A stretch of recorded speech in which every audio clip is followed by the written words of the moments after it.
Nilgiris is one of the oldest landmass in India. If you look at the land use changes in the region, it's just 200 years old. But in this 200 years, I think we have altered the local ecology to a large extent.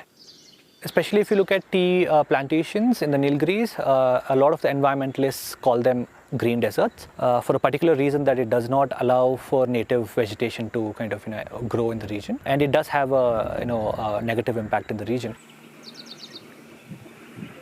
Over 70% of the landscape is now converted into plantations, and less than 10% of the native ecology remains.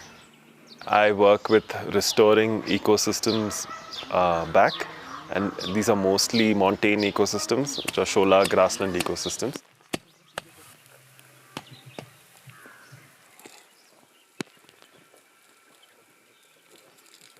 Around here, it's mostly tea, and the grasslands are locally extinct here. So we're trying to create grassland patches in small patches, and the idea is that we can create connected corridors.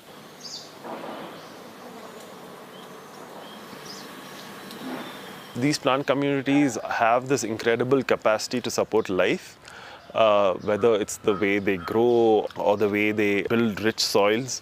And similarly, one very important aspect is how much water they conserve and release downstream.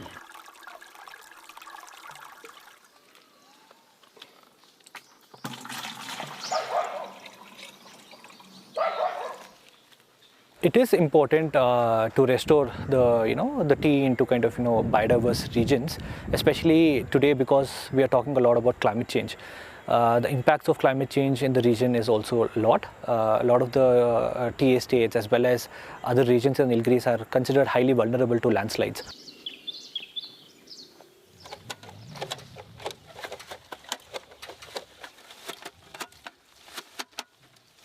Without tea, we can't imagine Nilgiri, because it's a major contribution to the economy of Nilgiri, and it's a livelihood for everybody in Nilgiri. Around 60 to 75% of people are depending on tea.